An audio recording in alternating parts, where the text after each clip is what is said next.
प्रगति त भएको छ, तर अपेक्षा गरे जति भएन, जति हुनुपर्थ्यो त्यति भएन। यो चाहिँ साँचो कुरा हो। हाम्रो अहिलेको प्रधानमन्त्री चाहिँ न आफूले गर्ने न अरूलाई गर्न दिने खालको हुनुभयो। त्यसले गर्दाखेरि समस्या। विदेशी शक्तिहरू प्रभु हुँदै हावी हुँदै गइरहेका छन्, त्यसैको प्रभाव हो अहिलेको यो नेकपाको विवाद पनि। जब हामीले गर्न सक्दैनौँ अनि त्यसपछि अरूलाई दोस्रो लाग्यो केही अर्थ छैन। आफ्नै कारणले, आन्तरिक कारणले विवादित हुन्छौँ, विभाजित हुन्छौँ, त्यति बेला हामी कमजोर हुन्छौँ र ती रिमोटहरूले पनि काम गर्न थाल्छन्। यो सत्तामा हुने र सत्ताका नजिक हुनेहरूले मात्रै फाइदा लिए कि भन्ने जुन चाहिँ छ, यसमा चाहिँ आंशिक सत्यता छ। अब यो सरकार बनाउने प्रक्रियामा केही तानातानीका व्यवहारहरू त हुनेछन् नै, यसमा सहमत छु। कसले बनाउने, कसरी बनाउने भन्ने कुरा हुन्छ नै। नमस्कार, आजको सन्दर्भमा यहाँहरूलाई स्वागत छ। म पुष्पा पोखरेल। आजको सन्दर्भको आजको अङ्कमा हामी छलफल गर्नेछौँ। प्रतिनिधि सभा पुनर्स्थापना भएसँगै माइतीघर मण्डलामा दीप प्रज्वलन गरिएको छ। 2072 सालको संविधान जारी भयो। त्यो संविधान जारी हुँदा पनि ऐतिहासिक संविधान भन्दै जनताले जनताको लागि जनताद्वारा बनाइएको संविधान भन्दै दीप प्रज्वलन गरिएको थियो।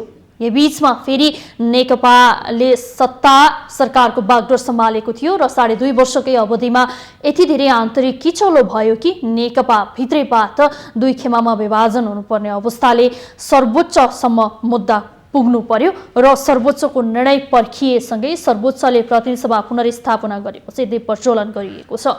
योभन्दा पहिलाका कालखण्डमा हेर्ने हो भने इतिहास कोट्याएर हेर्दा विभिन्न समयमा दीप प्रज्वलन भइरहेको छ। दीप प्रज्वलन भइरहँदा जनताले के पाएका थिए र अब के पाउँछन् त? प्रतिनिधि सभा पुनर्स्थापना भएसँगै कतिपयले अब झन नेपालको राजनीति अस्थिर बन्न सक्ने आकलन पनि गरिरहेका छन्। खास अब के हुन्छ, आज हामी यही विषयमा केन्द्रित हुनेछौँ। यो विषयमा कुरा गर्न हामीसँग स्टुडियोमा अतिथि हुनुहुन्छ नेपाल कम्युनिस्ट पार्टी नेकपाका स्थायी समिति सदस्य डाक्टर बेदुराम भुसाल। डाक्टर साहब, स्वागत छ यहाँलाई। धन्यवाद। अब प्रतिनिधि सभा पुनर्स्थापना भयो। प्रतिनिधि सभा पुनर्स्थापना भइसकेपछि माइतीघर मण्डलामा व्यापक रूपमा दीप प्रज्वलन गरियो, उज्यालो उत्साह मनाइयो। यो दीप प्रज्वलन उत्साहको सन्देश चाहिँ के हो? प्रतिनिधि सभाको विघटनले हामीले धेरै लामो समयको सङ्घर्षबाट प्राप्त गरेका उपलब्धिहरूलाई समाप्त पार्ने खतरा सृजना गरेको थियो र जनतामा हाम्रा उपलब्धिहरू गुम्ने भए भन्ने एउटा आशंका पैदा गरेको थियो र त्यसका विरुद्धमा यी उपलब्धिहरूलाई गुम्न नदिनका निम्ति जनताहरू सडकमा उत्रिएको अवस्था थियो। यद्यपि त्यसलाई चाहिँ पार्टीकरण गरेको पनि पाइन्छ, तर वास्तवमा त्यो पार्टीको मात्रै कुरा थिएन। प्रधानमन्त्री निकट केही राजनीतिक व्यक्तिहरू बाहेक सिङ्गो मुलुक यो प्रतिनिधि सभाको विघटनको निर्णयका विरुद्धमा उभिएका थिए र सिङ्गो मुलुक उभिएको थियो र जसरी पनि हाम्रा उपलब्धिहरूलाई जोगाउनुपर्छ। यो चाहिँ प्रतिनिधि सभाको विघटन मार्फत संविधानमाथिको जुन हमला भएको छ, त्यो संविधान जसरी हामीले चाहिँ धेरै लामो सङ्घर्ष गरेर जनताका प्रतिनिधिहरू मार्फत जनताद्वारा नै निर्माण गरियो भनेर जे भनेका थियौँ, यहाँले અહીં भन्नुभयो जस्तै त्यो संविधान जारी गर्दाखेरि जुन खुसियाली थियो नेपाली जनतामा, हामीले आफ्नो संविधान आफै बनायौँ भनेर, त्यो हामीले आफै बनाएको संविधान अब खारेज हुने भयो। यो चाहिँ त्यो संविधानबाट जति पनि उपलब्धिहरू हामीले हासिल गरेका थियौँ ती सबै उपलब्धिहरू गुम्ने भए भन्ने एउटा आशंका पैदा भएको थियो। सर्वोच्चको फैसलाले त्यो आशंकालाई मेटाइदियो। त्यस्तो अवस्थामा त्यो हाम्रा आशंकाहरू, हाम्रा उपलब्धिहरू गुम्ने भए भन्ने जुन आशंकाहरू थिए, ती आशंकाहरूलाई मेटाइदिने फैसला भएको हुनाले त्यो फैसलाको स्वागतमा र हाम्रा उपलब्धिहरूलाई हामीले जोगाउन सक्यौँ भन्ने अर्थमा त्यो सन्देश दिनका निम्ति चाहिँ यो दीप प्रज्वलन लगायतका विभिन्न खालका स्वागत जन्ने कार्यक्रमहरू भएका हुन्। सर्वोच्चको यो निर्णयसँगै यो विजय सोची नसक्नुकै भएको हो? त्यस्तो त होइन। हामीलाई के विश्वास थियो भने संविधानमा जुन व्यवस्था थियो, संविधानको धारा 76 देखि 1 धारा 76 का उपधारा 1 देखि 10 सम्म जुन सरकार बन्ने प्रक्रिया संविधानमा व्यवस्था गरिएको छ, त्यस अन्तर्गत अहिलेको प्रधानमन्त्रीलाई जुन धारा 76 को उपधारा 2 अनुसार बन्नुभएको थियो, नियुक्त हुनुभएको थियो र पछि पार्टी एकता भएपछि उहाँ चाहिँ उपधारा 1 अनुसारको हो भन्ने मानिएको थियो। उहाँलाई चाहिँ त्यो उपधारा 7 अनुसार संविधान यो प्रतिनिधि सभाको विघटन गर्ने कुनै पनि अधिकार थिएन, किनभने धारा 76 को उपधारा 5 अनुसार बनेको प्रधानमन्त्रीले प्रतिनिधि सभामा विश्वासको मत प्राप्त गर्न नसकेको अवस्थामा मात्रै अर्को चुनावमा जानका निम्ति प्रतिनिधि सभा विघटन गरेर चुनावमा जाने सिफारिस गर्न सक्ने व्यवस्था एकदम स्पष्ट रूपमा संविधानमा गरिएको थियो। त्यो स्पष्ट व्यवस्था हुँदाहुँदै पनि अन्यथा कदम प्रधानमन्त्रीले चाल्नु भएको हुँदा हामीलाई के विश्वास थियो भने सर्वोच्च अदालतले जुन जसलाई संविधानको व्याख्या गर्ने अधिकार संविधानले नै प्रदान गरेको छ, उहाँ त्यो सर्वोच्च अदालतले पक्कै पनि त्यो संविधानले जुन स्पष्ट व्यवस्था गरेको छ त्यसै अनुसार नै व्याख्या गर्नेछ र यो प्रतिनिधि सभाको विघटन गर्ने जुन सिफारिस प्रधानमन्त्रीको र राष्ट्रपतिको जुन आदेश छ त्यसलाई बदर गर्नेछ भन्ने हामीलाई विश्वास थियो। तैपनि अब हामीलाई आशंका पनि थियो के हुन्छ भन्ने। त्यस हिसाबले ती उपलब्धिहरूलाई जोगाउनका निम्ति संविधानलाई जोगाएर हामीले प्राप्त गरेका उपलब्धिहरू जोगाउनका निम्ति हामी सडकमा थियौँ। विश्वास हुँदाहुँदै पनि हामी सडकमा थियौँ। त्यसैले विश्वास थिएन भन्ने होइन, त्यसैले यो नसोचेकै परिणाम आयो भन्ने पनि होइन। यहाँले यो नसोचेकै विजय होइन त्यस्तो त होइन भनिरहँदाखेरि जब यो प्रतिनिधि सभा पुनर्स्थापना भयो, दाहाल नेपाल पक्ष र यता प्रधानमन्त्री केपी शर्मा ओली पक्षको यो खेमा त्यो राजनैतिक टक्रावलाई दोहोरीलाई हेर्दा के लाग्छ भने तपाईँहरूले ठुलै युद्ध जितेको जस्तो भान गरिरहनु भएको छ जस्तो त देखिन्छ नि। होइन, एउटा उपलब्धि तस्बिरहरूले त्यो कुरालाई पनि चित्रण गर्छ। यो एउटा ठुलै उपलब्धि हो, किनभने हाम्रा विगतका सम्पूर्ण उपलब्धिलाई समाप्त पार्ने कि जोगाउने भन्ने मुद्दा चाहिँ सामान्य होइन। यो चाहिँ ज्यादै ठुलो महत्त्वको मुद्दा नै हो र एउटा ऐतिहासिक मुद्दा पनि हो। यदि हामीले चाहिँ यो संविधानलाई जोगाउन नसकेको भए हामी फेरि धेरै पछाडि धकिलिनु पर्थ्यो। त्यस अर्थमा चाहिँ हामीले यसलाई चाहिँ एउटा ठुलो सफलता पनि मानेका छौँ। तर यो चाहिँ हामीले सोच्दै नसोचेको यो हुँदै हुन्न कि हुनै सक्दैन कि भन्ने सोचेको चाहिँ होइन। त्यस कारणले अपेक्षा नगरेको होइन, हामीले अपेक्षा नै गरेका थियौँ यस्तै फैसला आउँछ होला भन्ने हामीलाई चाहिँ आशा पनि थियो, विश्वास पनि थियो, भरोसा पनि थियो। हामीले खास गरिकन विभिन्न जुन प्रदर्शनहरू गऱ्यौँ, जनप्रदर्शनहरू, त्यहाँ हाम्रा अध्यक्षहरूले बोल्दाखेरि हामीलाई भरोसा छ अदालतमाथि भनेर भनि नै पनि रहनु भएको थियो। त्यस कारणले हामीलाई विश्वास पनि थियो, भरोसा पनि थियो यो फैसला आउँछ भन्ने त। तर यो फैसला आउँदाखेरि हामीलाई खुसी किन छ भने हामीले चाहिँ हाम्रा उपलब्धिहरूलाई जोगाउन सक्यौँ। त्यो हामीलाई अदालतप्रति भरोसा छ, हामी अदालतलाई मान्छौँ, तर गर्ने त्यही हो, छिटो गर भन्नुलाई चाहिँ कसरी लिने डाक्टर साहब? होइन, हामीले छिटो पनि भनेका थिएनौँ, त्योभन्दा अन्यथा नहोस् भन्ने हाम्रो कामना हामीले व्यक्त गरेका थियौँ होइन। त्यो चाहिँ जनआकाङ्क्षा पनि हो। हामीले त्यसरी चाहिँ दबाब दिने हिसाबले त बोलेका पनि होइनौँ, बोलेका थिएनौँ पनि। तर हाम्रो धारणा यो हो, हाम्रो भावना यो हो भन्ने कुरालाई हामीले व्यक्त पनि गरेका थियौँ। त्यसो त्यही अर्थमा नै लिनुपर्छ होला। 2072 सालको संविधान जारी पश्चात त्यसरी नै दीप प्रज्वलन गरिएको थियो। 10 वर्षका लागि संविधान बनेर होइन, जनताका लागि भनिएको थियो र त्यो सहित स्थायी म्यान्डेट लिएर नेकपाले सत्ताको बागडोर सम्हालेको थियो। 2.5 वर्षमै गयो, अहिले फेरि प्रतिनिधि सभा पुनर्स्थापना भयो, यो जनताको जित भयो, ऐतिहासिक जित भयो भनियो होइन। अब यो 2.5 वर्षको अवधिभित्र जनताले के पाएका थिए र अब यो दीप प्रज्वलनबाट जनताले के पाउँछन्? 2.5 वर्षको अवधिमा चाहिँ जसरी काम होला भन्ने जनताको अपेक्षा थियो। खास गरी चुनावका बेलामा नेपाल कम्युनिस्ट पार्टी, नेकपा त त्यति बेला बनिसकेका थिएन, हामी दुईवटा पार्टी थियौँ, दुईवटा पार्टी मिलेर चुनावमा गएका थियौँ। हामीले पछि पार्टी एकता पनि गर्छौँ र जनताको अपेक्षा अनुसारका काम गर्छौँ भनेर बाचा गरेका थियौँ। बाचा अनुसारका काम भएनन्। बाचा अनुसारका काम नभइसकेपछि पार्टीभित्र काम भएन भन्ने हिसाबले प्रश्नहरू पनि उठे, विवादकै रूपमा पनि आयो, सबैलाई थाहा छ होइन। त्यसले गर्दाखेरि यो बाचा अनुसार काम नभएकै कारणले गर्दाखेरि विवाद उत्पन्न भएको थियो र समस्या सिर्जना भएको थियो। अब पछि के हुन्छ भन्ने सन्दर्भमा हाम्रो अहिले पनि के छ भने जनताका आकाङ्क्षा अनुसारका काम गर्न हामीले चाहिँ प्रयत्न गर्नुपर्छ, अधिकतम प्रयास गर्नुपर्छ। त्यसका निम्ति हामीले केही प्रतिबद्धताहरू पनि जारी पनि गरेका छौँ यो सडकमा सङ्घर्षमा उत्रिरहेको बेला पनि।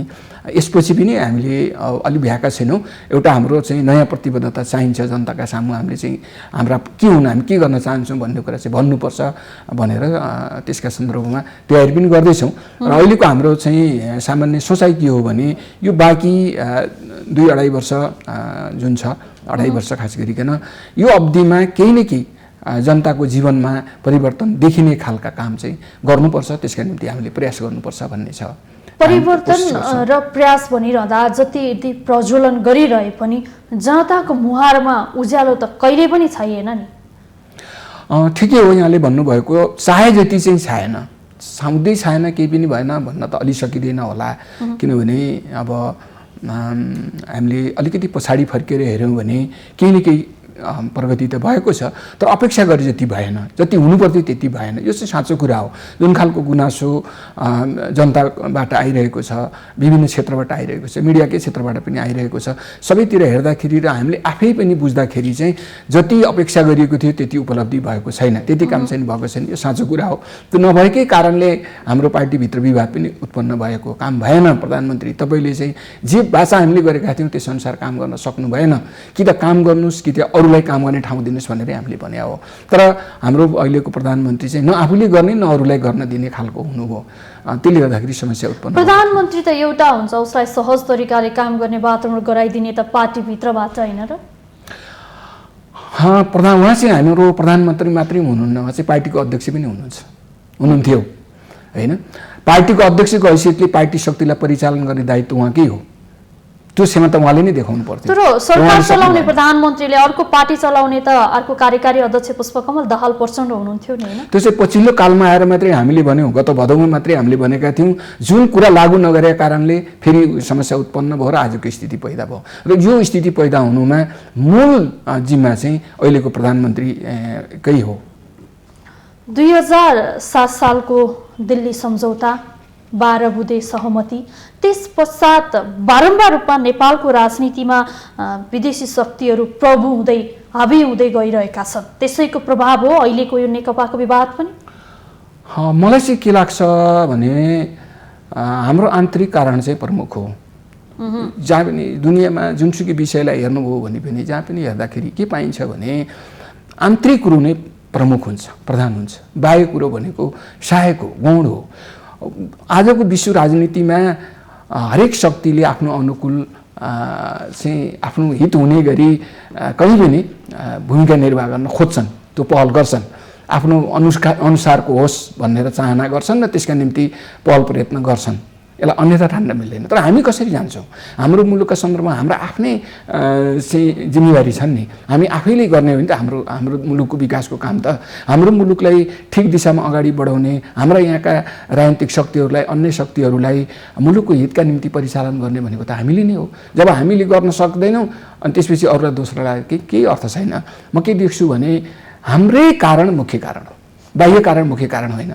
सामान्य सहायक कारण चाहिँ होला, गौण कारण चाहिँ होला, मैले फेरि यसलाई इन्कार गर्दिनँ, त्यो छ नि आजको विश्व राजनीतिमा। तर मूल कारण भनेको चाहिँ हाम्रो आफ्नै हो। यहाँले उल्लेख गर्नुभयो आन्तरिक कारण नै प्रमुख हुन्छ भनेर, तर विडम्बना अथवा भनौँ बडो दुःखका साथ भन्नुपर्छ नेपालको राजनीतिमा बाह्य शक्ति नै प्रमुख कारण देखिन्छ।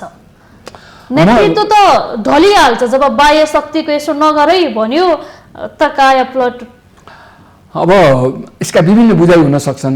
मेरो बुझाइ चाहिँ त्यस्तो छैन। मेरो बुझाइ भनेको चाहिँ फेरि पनि आन्तरिक प्रधान हो भन्ने नै छ। यसका केही उदाहरण चाहिँ म अब यो छोटो हाम्रो संवादमा धेरै त भन्न सकिँदैन होला, 1-2टा उदाहरण चाहिँ म राख्न चाहन्छु। 62-63को आन्दोलन भइरहेको बेलामा त्यति बेला 7 दल र एकातर्फ 7 दल थिए, अर्कोतर्फ माओवादी हामीले मोर्चा गरेका थियौँ होइन।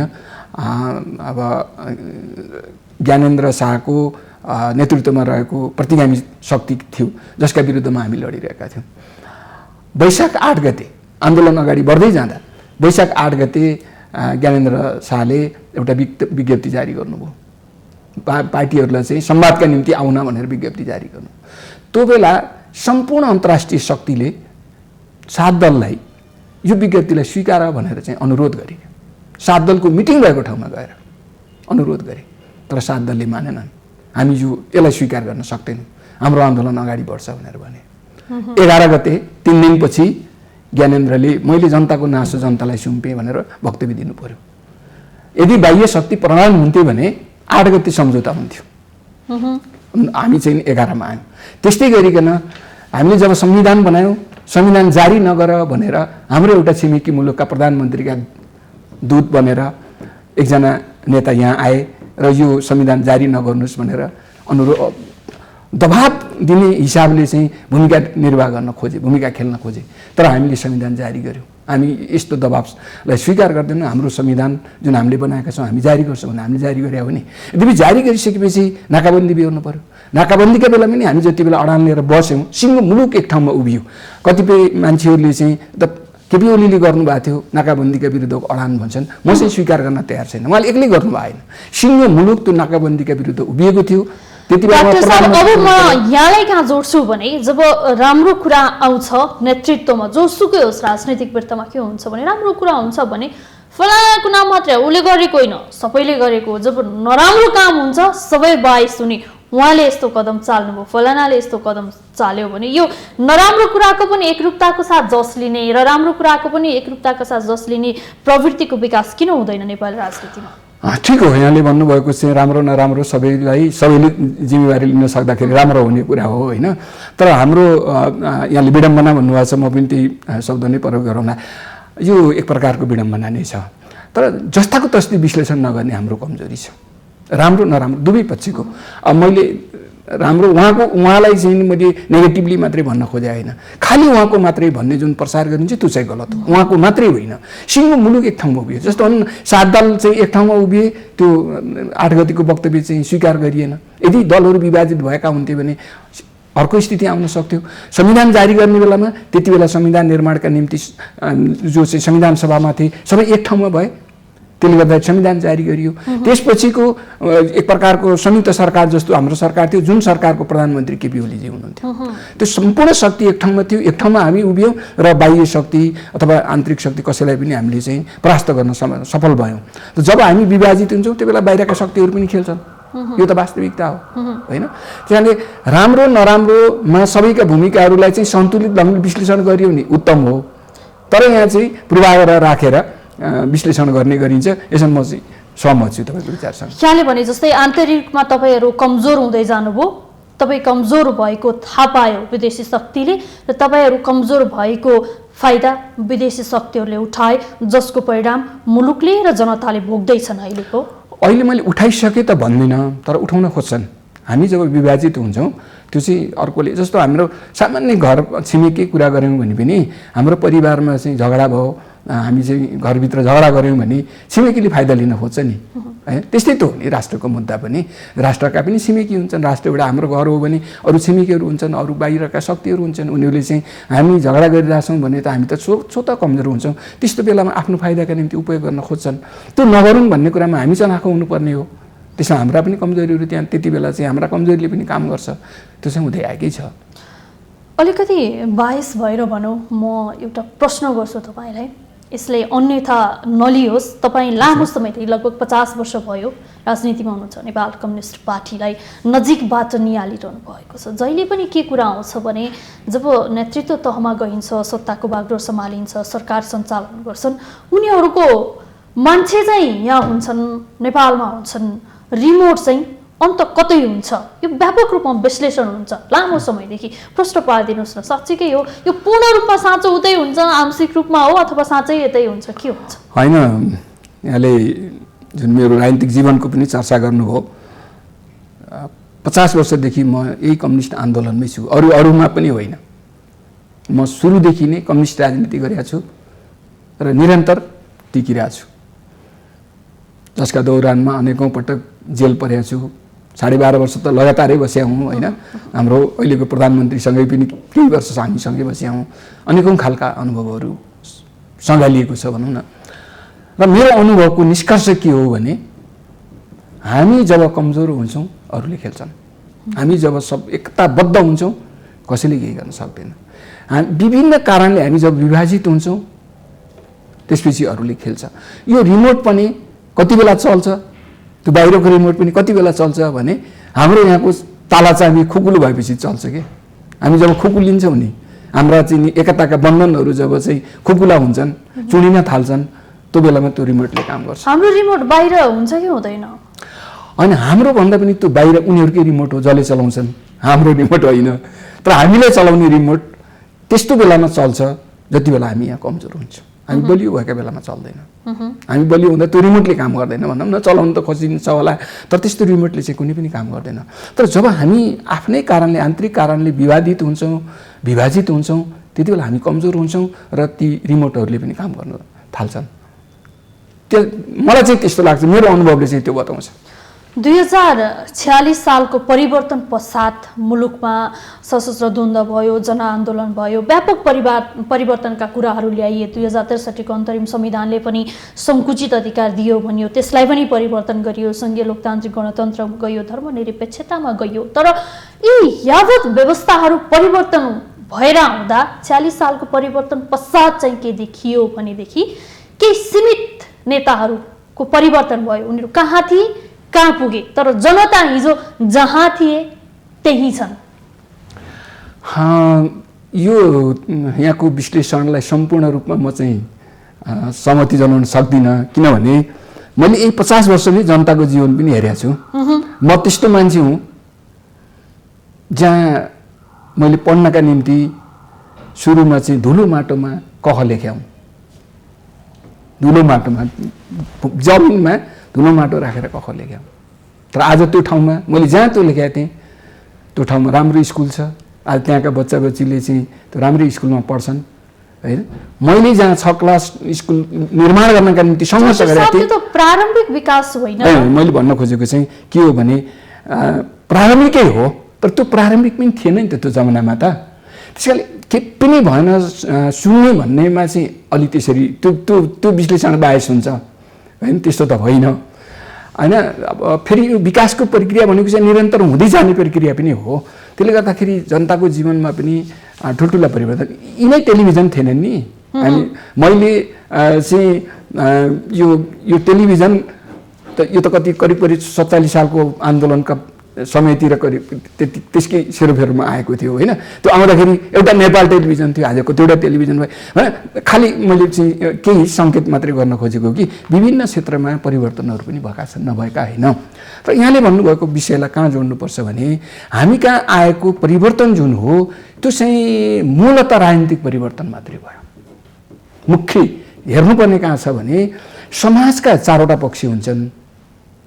समाजका आर्थिक, राजनैतिक, सामाजिक र सांस्कृतिक 4वटा पक्ष हुन्छ समाजमा। समग्र समाजलाई हामीले यसको कम्पोजिसनलाई हेऱ्यौँ भने त हामी कहाँ आएको परिवर्तन मूलतः राजनीतिक परिवर्तन हो। आर्थिक क्षेत्रमा ठुलो परिवर्तन जस्तो गुणात्मक परिवर्तन हुनुपर्थ्यो त्यो चाहिँ भएको छैन।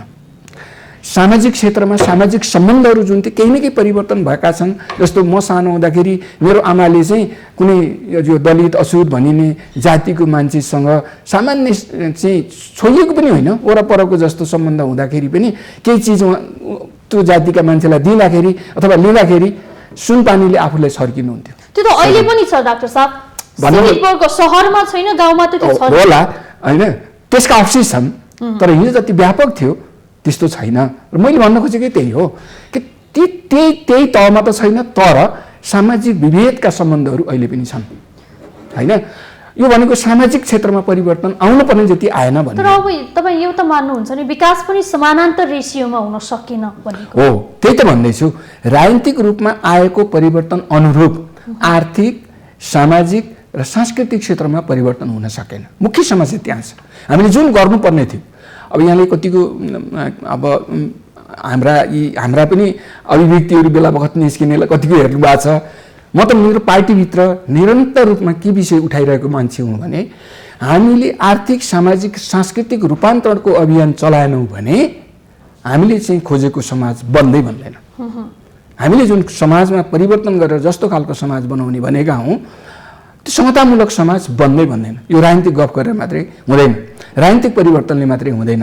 राजनीतिक परिवर्तनकै अनुपातमा जुन हिसाबको राजनीतिक परिवर्तन भएको छ त्यस अनुरूपकै आर्थिक, सामाजिक र सांस्कृतिक परिवर्तन पनि हुनुपर्छ।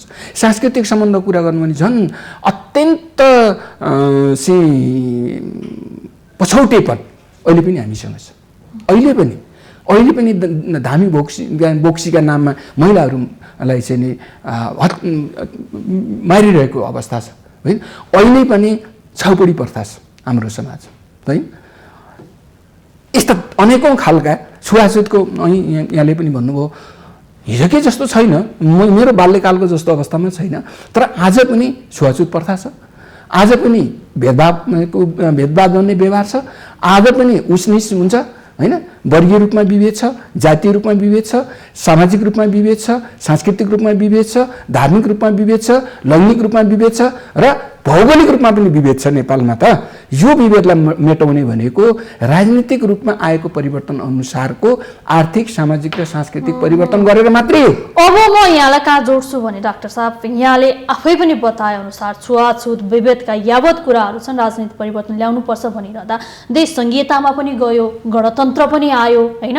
यी यावत कुराहरू भइरहँदा जे प्रावधानहरू आए, जो पावरमा छन्, जो सत्तामा छन्, उनीहरूले मात्रै त्यसको उपयोग गर्न पाए, वास्तविक जनताले त्यसको उपयोग नै गर्न पाएन। जस्तो छुवाछुतको कुरा, जो पावरमा छ उसलाई मात्रै समानान्तर भयो होइन, अरूले त त्यो प्रयोग गर्न पाएनन्। जे भोगिरहेथे हिजो आज त्यही भोगिरहेका छन्। त्यस कारणले परिवर्तन पनि के भयो भने जो पावरमा छ उसले मात्रै परिवर्तनको महसुस गर्न पायो। त्यसलाई चाहिँ आंशिक सत्य मान्छु म चाहिँ, किनभने समस्या छन् भन्नुको मतलब फेरि के पनि भएको छैन, शून्य छ भन्नेमा फेरि पनि जान हुँदैन। जस्तो अहिले चाहिँ संघीयता, स्थानीय सरकार, जुन 3 तहको सरकारको व्यवस्था हामीले गऱ्यौँ, त्यसले एउटा काम चाहिँ गरेको छ। जस्तो स्थानीय सरकारले स्थानीय समस्याहरूलाई समाधान गर्नका निम्ति केही न केही पहल गरेका छन् स्थानीय तहमा। हिजो जनताले सामान्य विकासका निम्ति पनि माथिको मुख ताक्नु पर्थ्यो भने आज चाहिँ स्थानीय तहबाट केही न केही विकासका कामहरू हुने, शिक्षाको क्षेत्रमा, स्वास्थ्यको क्षेत्रमा, अरू विभिन्न क्षेत्रमा केही न केही काम हुन थालेका छन्। त्यो भनेको यो परिवर्तनको केही न केही उपलब्धि तलसम्म पनि झरेको छ भन्ने हो। यद्यपि त्यहाँ पनि त्यो स्थानीय सरकारमा जो गएका छन् उनीहरूले बढी फाइदा लिएका होलान् कि के गरे होलान् भन्ने प्रश्न उठ्न सक्छ। चाहिँ सर्वसाधारण जनताले चाहिँ एकदम सहजताका साथ चाहिँ सेवा प्राप्त गरेका छन् कि छैनन् भन्ने प्रश्न उठ्न सक्छ। त्यसको हामीले चाहिँ अब अनुसन्धान गर्ने, त्यसको चाहिँ मूल्याङ्कन गर्ने पनि गर्नु पर्ला। तर यो एक कार्यकाल सकिएपछि गर्नुपर्ने उचित हुने हो कि भन्ने पनि लाग्छ, अथवा मध्यावधि मूल्याङ्कन पनि गर्न सकिएला, गरौँला। त केही न केही त्यो भएको छ। तर यहाँसँग म केमा सहमत छु भने बढी चाहिँ सत्तामा हुने र सत्ताका नजिक हुनेहरूले मात्रै फाइदा लिए कि भन्ने जुन चाहिँ छ, यसमा चाहिँ आंशिक सत्यता छ। पूर्ण रूपमा त्यही त अलि होइन होला, म चाहिँ अलि मान्दिनँ, किनभने त्यो नै अलिकति यथार्थ होइन जस्तो लाग्छ मलाई। तर चाहिँ केही न केही त्यस्तो भइरहेको छ। जस्तो जनताले अपेक्षा गरेका थिए त्यस अनुसार जति सहजताका साथ जनताका सेवाका कामहरू हुन्थ्यो, जनताले सेवा प्राप्त गर्नु पर्थ्यो। यसको पनि मुख्य कारण के हो भने जनताको जीवन उठ्ने त आर्थिक परिवर्तनले हो। जनताको जीवनमा परिवर्तन आउने भनेको त आर्थिक परिवर्तनले हो। आर्थिक क्षेत्रमा जुन खालको परिवर्तन हुनुपर्ने थियो त्यो परिवर्तन नभएको हुनाले जनताको जीवन उठ्न सकेन। आर्थिक क्षेत्रमा परिवर्तन नभएपछि शैक्षिक शिक्षाको क्षेत्रमा, स्वास्थ्यको क्षेत्रमा, सांस्कृतिक क्षेत्रमा पनि परिवर्तन हुन सकेको छैन, किनभने त्यहाँ पनि अर्थतन्त्रले प्रभाव पार्छ। यो जटिलता छ। परिवर्तनको गतिलाई चाहिँ अगाडि लान नसक्नका विभिन्न जटिलताहरू पनि छन्। तर यो जटिलताभित्र पनि जे जति काम गर्न सकिन्थ्यो त्यति पनि भएन। त्यो चाहिँ यथार्थ हो। यहाँले उठाए जस्तै जति काम गर्न सकिन्थ्यो त्यति काम हुन सकेन भन्दा, जसरी नेकपाले 5 वर्षको स्थायी म्यान्डेट लिएको थियो, 2 अध्यक्ष बनेका थिए, नेकपाभित्र पुष्पकमल दाहाल प्रचण्ड र यता केपी शर्मा ओली। त्यति बेला पनि यस्तो देखिएको थियो अब मुलुकमा के हुन्छ होइन, नेकपाले यसरी पार्टी सञ्चालन गर्छ भन्ने देखिएको थियो। लास्टमा 2.5 वर्षकै अवधिमा बत्ताभुङ्ग अवस्थामा पुग्यो नेकपा। अब अहिले फेरि जब प्रतिनिधि सभा पुनर्स्थापना भयो, 2 अध्यक्ष अहिले वरिष्ठ नेता माधव कुमार नेपाल र अर्का अध्यक्ष पुष्पकमल दाहाल प्रचण्ड बीचको ठ्याक्कै पहिलाको सिनारियो जस्तो अहिले देखिन्छ। अब फेरि क्या नै होला जस्तो देखिएको छ होइन। अब के आशा गर्ने, कि काया प्लटै हुन्छ अब? अनि यो आशा बढी गरियो भने फेरि निराशा आउँछ। त्यसैले आशा पनि ठिक्क गर्नुपर्छ होइन। हामीले आशा पनि बढी गऱ्यौँ कि जस्तो लाग्छ मलाई होइन। यो चाहिँ यो जुन परिवर्तन हामीले ल्यायौँ, यो परिवर्तनपछि चाहिँ एकदमै रातारात ठुल्ठुला विकास भएर कायापलट हुन्छ कि भन्ने पनि जुन अपेक्षा गऱ्यौँ त्यो पनि अलिक बढी हो। त्यस्तो त हुँदैन दुनियाँमा कहीँ पनि नै, त्यसको पनि एउटा समय सीमा त हुन्छ होइन। अब यो पार्टी एकता भएपछि सम्पूर्ण हुन्छ कि भन्ने पनि जुन हामीले चाहिँ त्यो आशा गऱ्यौँ त्यस्तो पनि अलि बढी हो भन्ने मलाई लाग्छ। किनभने जहाँ पनि दुईटा पक्ष हुन्छ, राम्रो पक्ष पनि हुन्छ नराम्रो पक्ष पनि हुन्छ, सकारात्मक पक्ष पनि हुन्छ नकारात्मक पक्ष पनि हुन्छ। यो परिवर्तनपछिका पनि केही नयाँ समस्याहरू त आउँछन् नि त। जहिले पनि कुनै पनि घटना घटेपछि त्यसपछिका राम्रा परिणाम पनि आउँछन्, त्यससँग जोडिएर कमजोरी पक्षहरू पनि आउँछन्, नकारात्मक पक्षहरू पनि आउँछन्। हाम्रो यो परिवर्तनका पनि ती पक्षहरू थिए र यो पार्टी एकतासित जोडिएका पनि ती पक्षहरू थिए नै। त्यसले गर्दाखेरि केही उपलब्धिहरू भए, केही चाहे जति भएन। त्यो दुइटै पक्ष छ। त्यो दुइटै पक्षलाई हेरेर विश्लेषण गऱ्यौँ भने हामीले चाहिँ अब त्यो आशाबाट ठ्याक्कै निराशामा पुग्नु पर्दैन होइन। यहाँले भन्न खोज्नु भएको पहिलाको जुन एकता थियो र अहिले जुन परिस्थिति आयो त्यो कुरालाई विश्लेषण गर्दै अहिलेको यो संयोजनलाई पनि धेरै एक्साइटेड रूपमा नहेर्दा राम्रो। यसको त म त के भन्छु भने यो मैले बोकेको सिद्धान्त अनुसारको एउटा शब्द छ, द्वन्द्वात्मक विश्लेषण भन्छ होइन।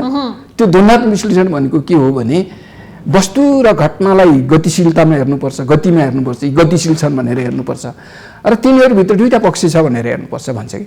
विश्लेषण त्यसरी गर्ने हो। यहाँभित्र हरेक ठाउँमा दुईटा पक्ष हुन्छ, एउटा राम्रो एउटा नराम्रो, एउटा सकारात्मक एउटा नकारात्मक, एउटा जीवनशील अर्को मरणशील, दुईटै पक्ष हुन्छ। त्यो दुईटै पक्षबाट हेरियो भने चाहिँ वस्तुलाई ठिक ढङ्गले हेर्न सकिन्छ या कुनै पनि घटनालाई ठिक ढङ्गले हेर्न सकिन्छ। अब एक कोरो ढङ्गले एक पक्षीय ढङ्गले हेरियो भने त्यो भइराई चाहिँ गलत हुन्छ भन्छ कि।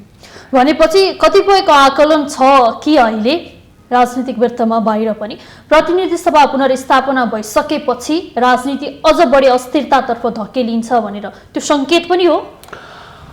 मेरो विचारमा अब यो सरकार बनाउने प्रक्रियामा केही तानातानीका व्यवहारहरू त हुनेछन् नै, यसमा सहमत छु। कसले बनाउने कसरी बनाउने भन्ने कुरा हुन्छ नि। बनाइसकेपछि हाम्रो संविधानले के व्यवस्था गरेका छ भने स्थिरताका निम्ति एउटा प्रधानमन्त्री जसले प्रधानमन्त्री बनेर सरकार गठन गर्छ र विश्वासको मत लिन्छ त्यसपछि चाहिँ 2 वर्षसम्म उसका विरुद्धमा अविश्वासको प्रस्ताव राख्न पाइँदैन। डाल्ने भनेको अविश्वासको प्रस्ताव मार्फत हो होइन। यद्यपि गठबन्धन सरकार बन्दाखेरि सहभागी दलले समर्थन फिर्ता लिँदाखेरि सरकार ढल्न सक्ने सम्भावना पनि छ, नभएको होइन। तर स्थिरतामा राख्न चाहँदाखेरि 2 वर्षसम्म अविश्वासको प्रस्ताव राख्न पाइँदैन एउटा प्रधानमन्त्रीका विरुद्ध। 2 वर्षपछि फेरि 1-2 वर्षमा राखियो भने त्यो अविश्वासको प्रस्ताव राखेपछि फेरि 1 वर्षसम्म राख्न पाइँदैन। यो स्थिरताका निम्ति नै संविधानमा गरिएको व्यवस्था हो। जुन व्यवस्था अनुसार 2 वर्षसम्म अहिलेको प्रधानमन्त्रीलाई त्यस्तो केही पनि कुरा आएन। 2 वर्षमा उहाँले काम गरेर देखाउन सक्नुभएको भए त्यसपछिको यो परिस्थिति पनि आउने थिएन। अब बन्ने प्रधानमन्त्रीको हकमा पनि त्यही हुन्छ। त्यसो भएर त्यो 2 वर्षको लागि स्थिरतामा हामी जान सक्छौँ। तर पहिलाको जस्तो सजिलो चाहिँ हुँदैन। एउटै पार्टीको बहुमत हुँदा जस्तो सजिलो त हुन्न, तर पनि त्यो सम्भावना छ, स्थिरतामा जाने सम्भावना छ। र त्यसपछि त क्रमशः अर्को चुनावको बेला आइहाल्छ हाम्रो। किनभने यो पार्टीको संयोजन त अझ छिटो दुर्घटना हुने सम्भावना बढी देखिन्छ नि। किनभने म यहाँलाई कहाँ जोड्छु भने पूर्व माओवादीबाट राजनीति गर्नुभएको पुष्पकमल दाहाल प्रचण्ड हुनुहुन्छ। लामो समयदेखि राजनीति गर्नुभएको एमालेबाट वरिष्ठ नेता माधव कुमार नेपाल र झलनाथ खनाल हुनुहुन्छ। यसले त दुई धार नै, दुई सिद्धान्त, फरक मत, फरक विचार, फरक सिद्धान्त भएका पार्टीहरू मिलिरहेका छन्। अब यो त पहिलाको भन्दा झन् छिटो दुर्घटना हुने सङ्केत हो नि होइन? त्यस्तो छैन। त्यसो मैले अब कति समय हुन्छ छोटो विश्लेषण गर्नुपर्छ होला। त्यस्तो किन छैन भने हाम्रो चाहिँ अहिलेको सोचाइ के छ त्यसका आधारमा हुने हो। अहिलेको हाम्रो सोचाइ भनेको चाहिँ 2 हिसाबले हामी एउटा सोचाइ बनाएका छौँ। एउटा त मुलुकमा जुन परिवर्तन, राजनीतिक परिवर्तन आयो त्यस अनुसारको आर्थिक सामाजिक सांस्कृतिक परिवर्तनका निम्ति केही पनि भएन भन्नाले चाहे जस्तो भएन, त्यसलाई अगाडि बढाउनका निम्ति हामी एकताबद्ध भएर अगाडि जानुपर्छ भन्ने कुरा छ। दोस्रो चाहिँ नेपाली कम्युनिस्ट आन्दोलनमा यो विखण्डन विभाजनको चाहिँ धेरै पीडा छ। त्यसलाई चाहिँ त्यसबाट मुक्त हुनका निम्ति हामीले योगदान गर्नुपर्छ भन्ने छ। अहिलेका अध्यक्षहरूले हामीले केही चाहिएको छैन, हामी चाहिँ यो 2टा काम गर्नका निम्ति आफूलाई समर्पित गर्न चाहन्छौँ भन्नुभएको छ। हैन। त्यसमा हामीलाई विश्वास पनि छ। उहाँहरूको यो बिचको हाम्रा बिचमा भएका छलफल त्यसपछिका हाम्रा कामहरूका आधारमा त्यो विश्वास पनि छ। त्यसले गर्दाखेरि जुन खालको अब यो प्रचण्ड र माधव नेपाल कसरी मिल्छन् र कसरी जान्छन् र भन्ने प्रचार गरिएको छ, त्यो प्रसारलाई उहाँहरूले चाहिँ व्यवहारबाट नै खण्डित गर्छौँ भन्नुभएको छ। त्यसमा हामी चाहिँ विश्वास छ हाम्रो, होइन त्यस्तो होला। त्यसले गर्दाखेरि यहाँले भन्नुभयो जस्तो एकदमै छिट्टै यो चाहिँ त्यस्तो हुन्छ कि भन्ने जुन आशंका छ, त्यो आशंका त अब नराख्दा हुन्छ भन्ने मलाई लाग्छ।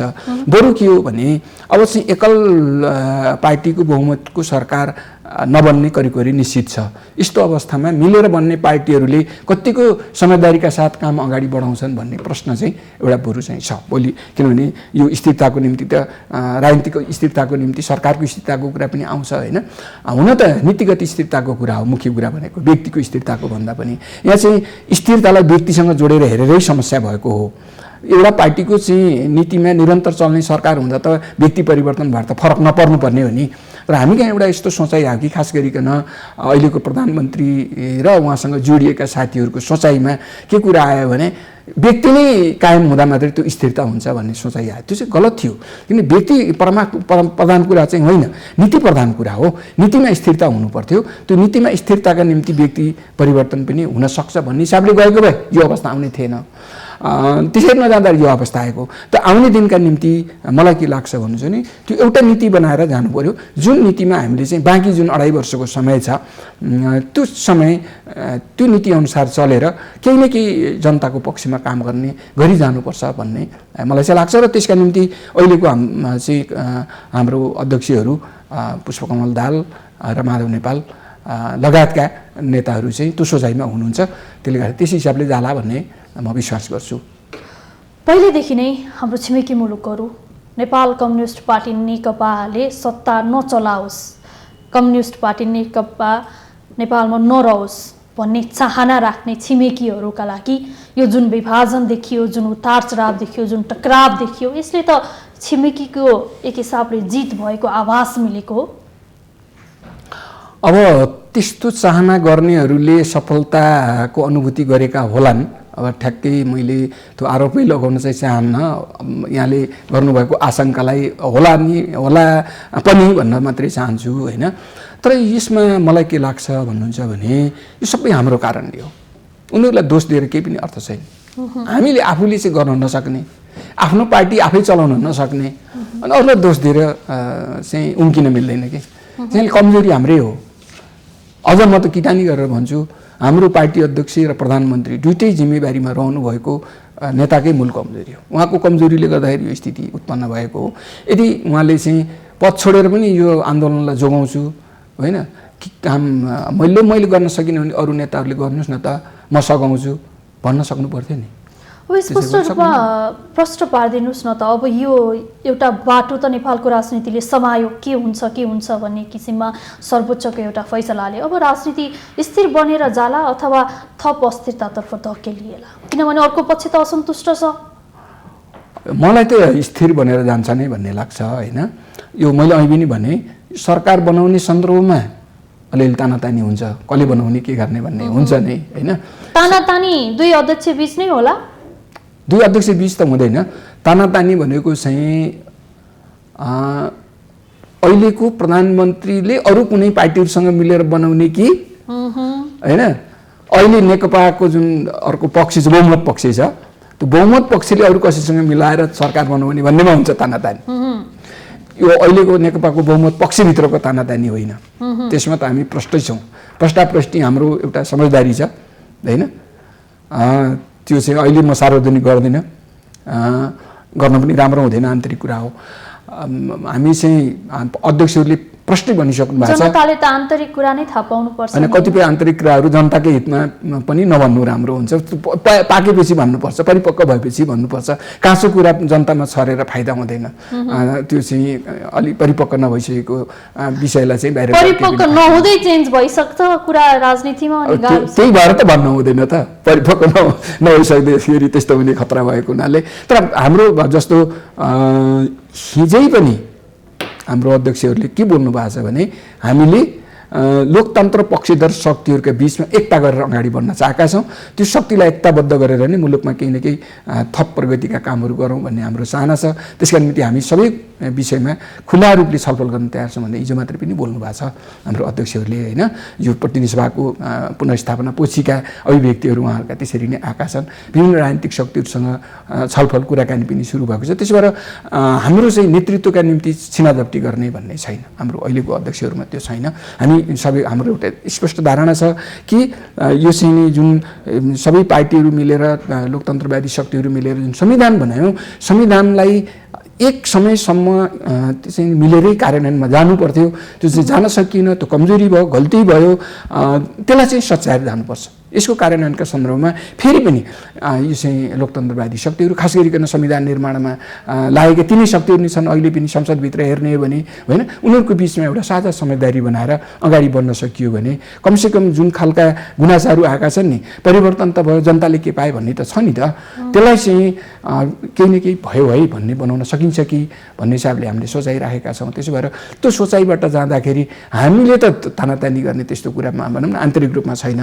तर हामी र अरू राजनीतिक दलहरूको बिचमा बन्छ कि अथवा अहिलेकै प्रधानमन्त्रीको शक्ति जुन छ त्यो सम्भव त्यो र अरू दलका बिचमा बन्छ भन्नेमा चाहिँ हो मैले भनेपछि अझै पनि तपाईँहरू दुई खेमामा बाँडिएको नेकपाभित्रै भागबण्डाको खेल हुन बाँकी छ। होइन, नेकपा भित्रको कुरा गरिनँ मैले प्रश्न पार्न सकिनँ कि अर्को खेल भनेको त प्रधानमन्त्रीलाई नै इङ्कित गर्न खोज्नु भएको हो यहाँले, स्पष्ट रूपमा यो देखियो। अब किनभने दाहाल नेपाल पक्ष र प्रधानमन्त्री केपी शर्मा ओली अब तपाईँहरू मिल्न सक्ने अवस्थामा त हुनुहुन्न, मिल्न सक्ने सम्भावना छ? अब मिल्न सक्ने ठ्याक्कै पहिलेको अवस्था चाहिँ छैन होइन। तर यहाँ भागबण्डा भन्ने यहाँले कुरा गर्नुभएको हुनाले उहाँहरूको र हाम्रो बिचको भागबण्डाको कुरा होइन। भागबण्डा यसलाई भन्ने कि नभन्ने होइन, फेरि यो भागबण्डा भन्ने पनि धेरै सस्तो भएको छ शब्द। अब यो जब एक्लै सरकार बनाउन सकिन्न भने त मिलेर बनाउनु पर्छ। त्यसो मिलेर बन्दा त कसका कति भन्ने त गर्नै पर्छ। त्यसलाई भागबण्डा भन्ने कि नभन्ने होइन, सहकारी भन्नु पनि सकिन्छ नि त त्यसलाई भागबण्डा नभनेर। र अन्य शक्ति विभिन्न शक्तिहरू अथवा विभिन्न राजनीतिक दलहरू मिलेर सरकार बनाउनु पर्ने स्थिति भयो त एकल बहुमत नभएपछि त त्यस्तो अवस्थामा त कोले मिलेर बनाउने भन्ने प्रश्न त उठिहाल्छ नि। त्यो कोले मिलेर बनाउने भन्ने सन्दर्भमा चाहिँ खास गरिकन नेकपाभित्रका दुई समूहसँग को अन्य समूहहरूको अन्य राजनीतिक दलहरूको चाहिँ सम्बन्ध कसरी जोडिने भन्नेमा चाहिँ अलिकति तानातानी हुन्छ भन्न खोजेँ मैले। हस् डाक्टर साहब, यहाँलाई यो महत्त्वपूर्ण समय र संवादका लागि विशेष धन्यवाद। यहाँलाई पनि धन्यवाद छ। आदरणीय दर्शकबिन, आजको लागि कार्यक्रममा आजको सन्दर्भ यति नै। आजको सन्दर्भको आजको अतिथि हुनुहुन्थ्यो नेपाल कम्युनिस्ट पार्टी नेकपाका स्थायी समिति सदस्य डाक्टर बेदुराम भुसाल। आजका अतिथिसहित हामी सबैलाई बिदा दिनुहोस्। माउन्टेन टेलिभिजन हेर्दै रहनुहोला। नमस्कार।